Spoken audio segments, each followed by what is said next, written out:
అందరికీ నమస్తే. Welcome to our channel teacher tax. ఈ యొక్క వీడియోలో డీసెట్, టెట్, డిఎస్సికి సంబంధించి మాదిరి ప్రశ్నలు తెలుగు నుండి ఏ విధంగా వస్తాయో ఇప్పుడు పరిశీలిద్దాం.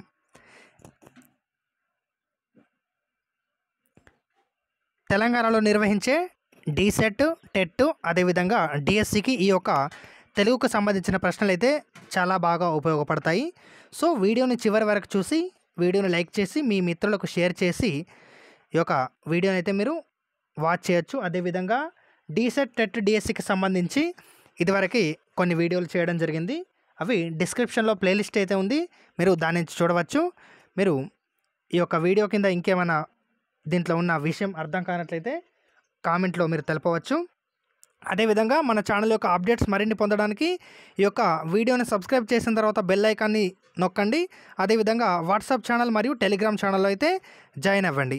ఓకే, ఫస్ట్ ప్రశ్న చూసుకుంటే రాజు ఈ యొక్క పదానికి నానార్థాలు అడిగాడు. మనకి ఇక్కడ తరువు, చెరువు, ప్రభువు, ఇంద్రుడు, చిలుక, పలుక, రాముడు, భీముడు.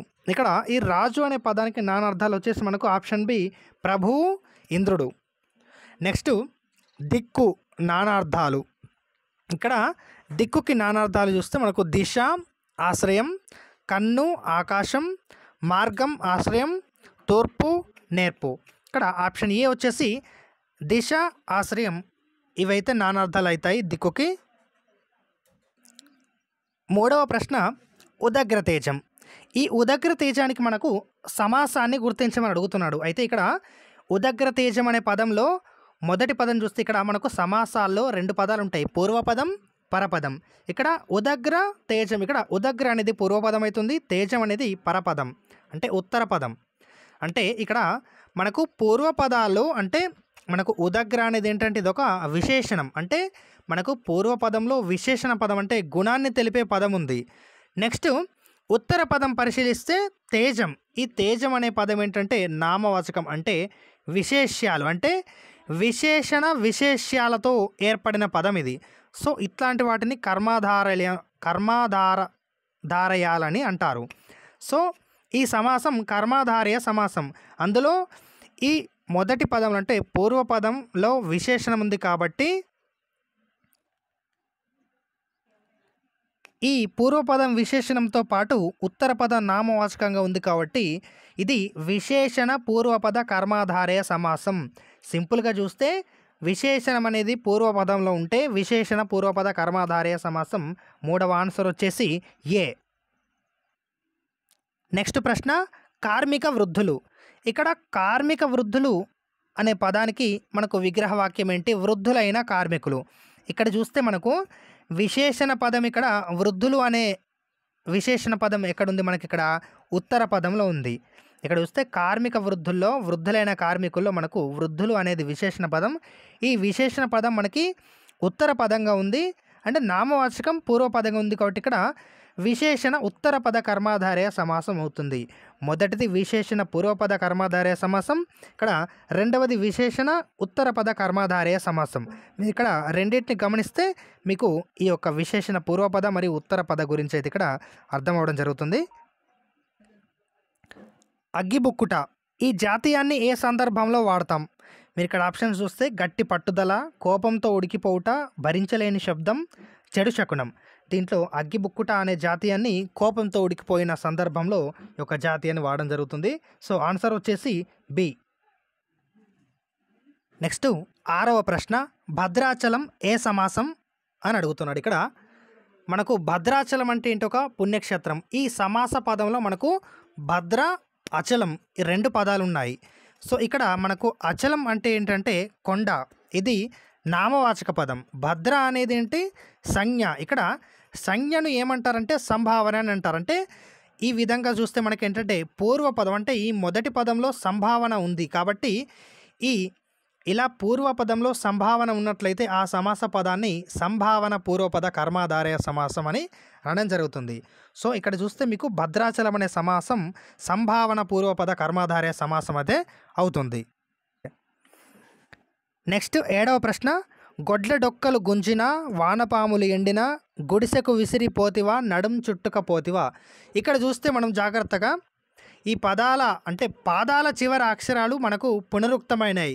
సో ఈ విధంగా పునరుక్తం అవ్వడాన్ని ఏమంటారంటే అంత్యానుప్రాస అంటారు. అంటే పదాల మధ్య కానీ పాదాల లేదా వాక్యాల చరణాలు ఇట్లా చివరిలో అక్షరాలు పునరుక్తమైనట్లయితే ఇటువంటి దాన్ని అంత్యానుప్రాస అలంకారం అంటాం. మనం ఈ అలంకారం పేరులోనే చూసుకోవచ్చు మీకు, అంత్య అనుప్రాస. అంత్య అంటే ఎండింగ్లో, చివరిలో పునరుక్తమైతే ఆ ప్రాసని అంత్యానుప్రాస అలంకారం అనడం జరుగుతుంది.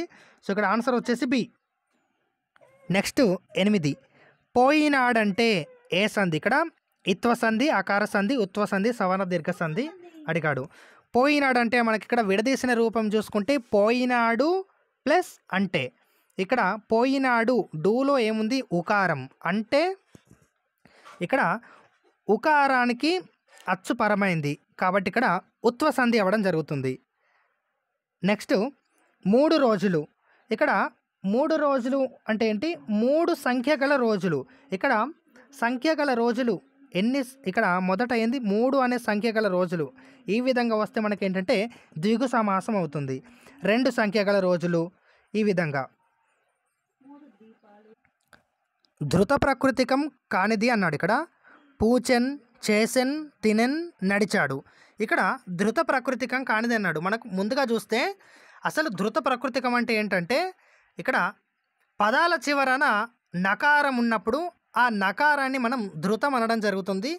ఈ విధంగా ధృతం చివర గల పదాలను ఏమంటారంటే ధృత ప్రకృతికాలు అంటారు. మనకు ఎగ్జాంపుల్ చూస్తే చూచెను, పూచెను, తినెను, చేసెను, నడిచెను. ఈ విధంగా ఈ పదాలన్నీ కూడా ధృత ప్రకృతికాలు అవుతాయి. సో ఇక్కడ డి ఆప్షన్లో నడిచాడు, ఇక్కడ ధృత ప్రకృతికం నా లేదు కాబట్టి ఇక్కడ ధృత ప్రకృతికం కానిది నడిచాడు అనేది అవుతుంది. నెక్స్ట్ ధృత ప్రకృతికాలకు పరుషాలు పరమైతే ఆ పరుషాలు ఎలా మారతాయి? మనం చూస్తే ఇక్కడ మనకు సరళాదేశ సంధిలో ఈ విధమైన మనకు ఎదురవుతుంది. ధృత ప్రకృతికాలంటే మనం ఏంటి ఇంతకుముందు చూసాము. ఈ విధంగా ధృత ప్రకృతికాలకు పరుషాలు సరళమైతే మనకు పరుషాలు అంటే ఏంటివి? క, చ, ట, తప. ఈ విధంగా కచట తపలకు ధృత ప్రకృతికాలు అంటే నా అంటే ఇప్పుడు చూస్తే నుకు కా పరమైతే ఏ విధంగా మారుతుందంటే ఆ కా అనేది గాగా మారుతుంది. అంటే ధృత ప్రకృతికాలకు పరుషాలు పరలమైనప్పుడు ఆ పరుషాలు సరళాలు అవ్వడం జరుగుతుంది. సో కచట తపలు అనేవి ధృత ప్రకృతికాలకు పరమైతే గజడ దబలుగా మారుతాయి. వీటిని సరళాలు అనడం జరుగుతుంది. ఆన్సర్ వచ్చేసి ఇక్కడ బి. 12వ ప్రశ్న, నీవు డక్కరి ఏ సంధి అని అడుగుతున్నాడు. ఇక్కడ చూస్తే నీవు డక్కరి వీటిని విడదీసినప్పుడు ఏమవుతుంది? నీవు ప్లస్ టక్కరి. ఇక్కడ మనకు పూర్వపదం చివర చూస్తే ప్రథమ విభక్తి ప్రత్యయాలు ఉంటాయి. ఇక్కడ ప్రథమ విభక్తి ప్రత్యయాలు అంటే ఏంటివంటే డు, ము, వు, లు. ఈ విధంగా ప్రథమ విభక్తి ప్రత్యయాలకు నెక్స్ట్ పరపదం మొదట ఏముంటాయంటే కచట తపలు. ఈ విధంగా ప్రథమ విభక్తి ప్రత్యయాలకు కచట తపలు పరమైతే వాటి స్థానంలో గసడ దవలు ఆదేశంగా రావడం జరుగుతుంది. సో కాకి గా, చాకి సా, టాకి డా, తాకి దా, పాకి వా కచట తప్పలకు గసడ దవలు ఆదేశంగా రావడం జరుగుతుంది. ఈ విధంగా వచ్చిన దాన్ని గసడ దవాదేశ సంధి అంటారు. ఆప్షన్ వచ్చేసి బి. కూరగాయలు ఏ సమాసం? ఇక్కడ కూరయును కాయయును రెండు ఉన్నాయి కాబట్టి ఇవి ద్వంద్వ సమాసం అంటారు. కాలు చేతులు, టక్కు డెక్కులు, తల్లిదండ్రులు, రామలక్ష్మణులు ఇటువంటివన్నీ కూడా మనకు ద్వంద్వ సమాసాలు. ప్రత్యుత్తరం దీన్ని విడదీసి ఇక్కడ అడుగుతున్నాడు. ఇక్కడ ఆన్సర్ వచ్చేసి ప్రతి ప్లస్ ఉత్తరం. ఇక్కడ ఏం జరుగుద్దంటే ఇది యనాదేశ సంధి. ఇక్కడ ఈ ఊరులకు అసవర్ణమైన అచ్చులు పరమైనప్పుడు ఎన్నులు ఆదేశంగా రావడం జరుగుతుంది. అసవర్ణమైన అచ్చులు అంటే సవర్ణములు కాని అచ్చులు. అంటే ఈకి ఈలు కాకుండా మిగిలినవి అంటే అ, ఆ, ఉ, ఊ, రు, రు, ఏ, ఐ, ఓ, ఔ ఇటువంటి అసవర్ణమైన అచ్చులు పరమైనప్పుడు ఎన్నులు ఆదేశంగా రావడం జరుగుతుంది. ఇక్కడ ఎన్నులు అంటే ఏంటంటే యా, వా, రా. నెక్స్ట్ క్వశ్చన్లో అవే ఉన్నాయి మనకు. ఎన్నులు యా, వా, రాలను ఎన్నులు అనడం జరుగుతుంది. నెక్స్ట్ 16వ ప్రశ్న, వక్తృత్వం దీనికి అర్థం ఎక్కువ మాట్లాడేవాడు, ఉపన్యాసం, వసపిట్ట, వేరగు. ఇక్కడ ఆన్సర్ వచ్చేసి వక్తృత్వానికి అర్థం ఉపన్యాసం. వెట్టి అనగా ఏంటంటే జీతం లేని పని. తర్వాత కొండ పర్యాయ పదాలు పర్వతం, అచలం, అద్రి ఇవన్నీ కూడా కొండకి పర్యాయ పదాలు. సో ఆన్సర్ వచ్చేసి డి. నెక్స్ట్ మతికి నానార్థం మనస్సు, వాంఛ, బుద్ధి ఇవన్నీ కూడా మతికి నానార్థాలు కాబట్టి పైవన్నీ ఆన్సర్ అవుతుంది. నెక్స్ట్ ధ్వాంక్షము అనగా ధ్వాంక్షము అంటే ఏంటిదంటే మాంసమును కాంక్షించున్నది ధ్వాంక్షము. దీనికి అర్థం వచ్చేసి మనకు కాకి. సో ఇక్కడ ఆన్సర్ వచ్చేసి బి. ఓకే, ఈ విధంగా మనకు తెలుగుకు సంబంధించి ప్రశ్నలు అడగడం జరుగుతుంది. మరిన్ని ఇంతకు తర్వాత వీడియోలో అయితే మరిన్ని ప్రశ్నలు అయితే చూద్దాం. అదేవిధంగా మరిన్ని సబ్జెక్టులకు సంబంధించి కూడా ప్రశ్నలు తయారు చేసి మీకు అందివ్వడం జరుగుతుంది. ఓకే, వీడియోని లైక్ చేసి ఛానల్ని సబ్స్క్రైబ్ చేయండి. మీ మిత్రులకైతే ఈ యొక్క వీడియోని అయితే షేర్ చేసి వాట్సాప్ మరియు టెలిగ్రామ్ ఛానళ్ళల్లో జాయిన్ అవ్వండి. Thank you.